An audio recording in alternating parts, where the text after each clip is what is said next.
Our topic has to do with triggers for kingdom prosperity mentality.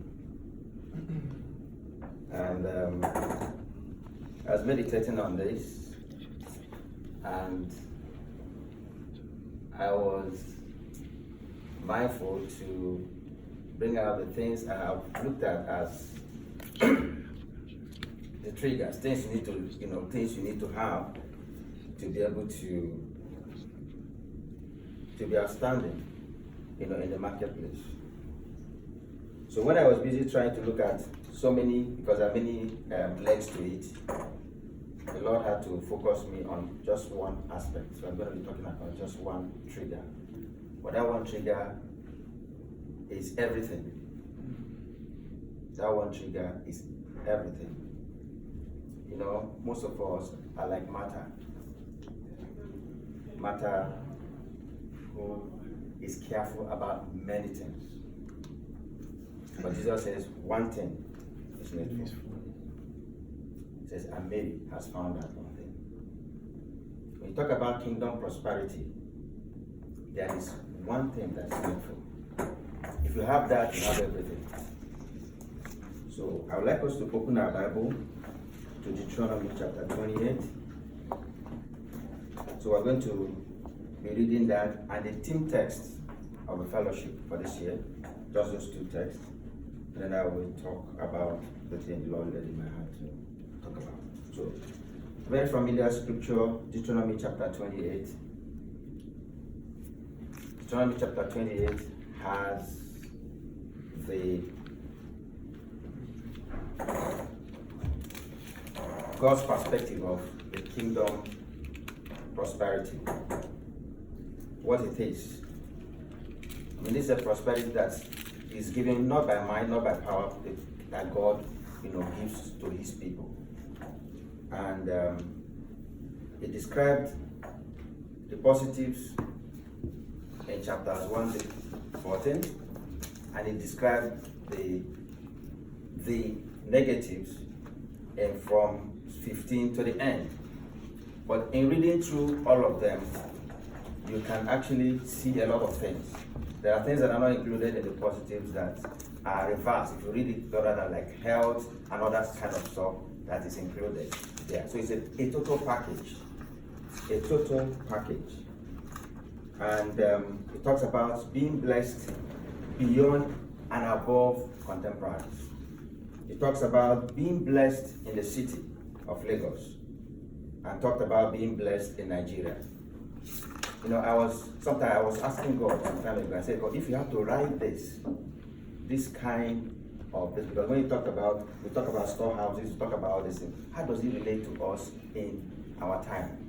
Some of us don't have bands and all that, but if God had to rewrite it, I've asked the Holy Spirit at that question. If you had to rewrite this for me, what will you be saying to me?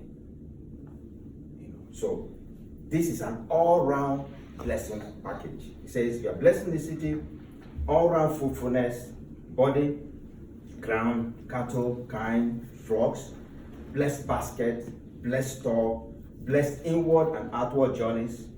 It says defeat and terror upon enemies, blessed storehouses, works of our hands, blessed in the land, the Lord our God shall give us, being a special people to God, being God's protectorate, feared and revered by all, blessing of abundant prosperity in material and in every dimension. He spoke about persons, being a person of influence. He spoke about being a lender to nations and not a borrower. That's my brother's mantra. And he talked about being the head and not the tail, being a reference point, being a leader, being a go-to person. And that's one that blows my head. And when I think about it, it says, you shall be above only. Be above only and not beneath. So these multi-promises that God has given here are anchored in verse 1 of it. What triggers this all-round blessing? I want us to read verse 1 of Deuteronomy chapter 28, and then we go to our theme text, the full gospel theme text, Luke chapter 1, verse 45. We'll read those, and then the others I will mention as I talk. Are we there? Yes. Okay, it says, and it shall come to pass, if thou shalt hearken diligently unto the voice of the Lord thy God, to observe and to do all his commandments, which I command thee this day, that the Lord thy God will set thee on high above all nations of the earth. And then he talked about all the other blessings that follow it. What I want you to note is that the conditionalities, the trigger for it, the trigger for all these things I spoke about is, and it shall come to pass, if thou shalt hearken diligently unto the voice of the Lord thy God, to observe and to do all his commandments which I command thee this day, that the Lord thy God will set thee on high above all nations of the earth. Okay, we'll hold that, and then we'll go to our theme text, the full gospel theme text. Luke chapter 1, verse 45. It says, and blessed is she that believeth, for there shall be a performance of those things which were told her from the Lord. The things that were told her from the Lord. So, if you look at it very clearly, the first is talking about the voice of God. This is also talking about the voice of God, hearing what God had told her. Meant that's a hearing. There was a telling, there was a hearing. So I'm just going to be talking about hearing God. Hearing God. Because that's the trigger that connects every other thing. Every other thing that I can look at, we can think about, is hearing God. I'll share some of my stories. Everything I think that's happened to me have come, most of them, as a result of hearing God.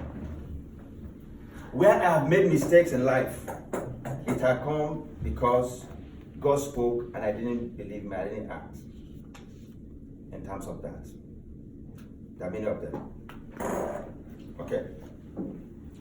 So, I come to the conclusion. In fact, early this year, my younger brother sent me some books. He's in the US, sent me some. There's a book, powerful book he's reading. So he sent to me, he said, I should, he wanted every member of the family to read that, and all that, all this self-help, this and that, this. So when he sent it, I told him I have come to one conclusion. I'm more or less like Peter, says, Peter said, God, I've toiled all night and I caught nothing, but at thy word, I'll lay down the net. That one of the things I've resolved to do going forward is resolve to hear God and resolve to follow him. Many things I've done in life that have amounted to anything came from that. It got to a point, when we felt, it comes a time when you think you want to understand things before you do it. So you set yourself to wanting to build knowledge, do this, pursue things, and all that.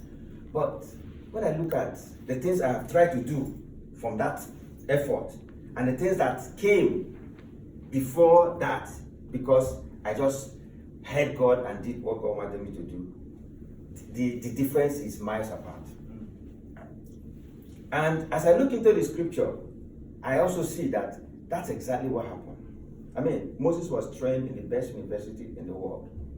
He was trained to become the next Pharaoh in Egypt. 40 years was prepared for that position. So, but after that, he wanted to offer himself to be used for God. God said, no, I cannot use you with this training. So God sent him to the wilderness to untrain him for another 40 years. And then when he came back to God, God just gave him one mantra. And that mantra was what made him successful, one of the greatest leaders in the world. And what was that mantra? He says, Moses, I'm going to teach you what to say and what to do. And if you recall Moses' life, everything about Moses was as the Lord commanded Moses. Everything. He says, as the Lord commanded Moses. As the Lord commanded Moses. as the Lord commanded Moses. Everything. Everything. And I dare recommend to us that that's a key to being a pusher and a mover in the marketplace of our time. Daniel was in that situation. The thing that distinguished Daniel was he had the spirit of the gods. He had access to hear God. He had access to know what God was doing. That was his distinguishing factor. That was what distinguished him above other people. The same thing with Joseph. That was what distinguished him. He had access to hear God, to know what God was doing. That's why he could interpret dreams, he can do that.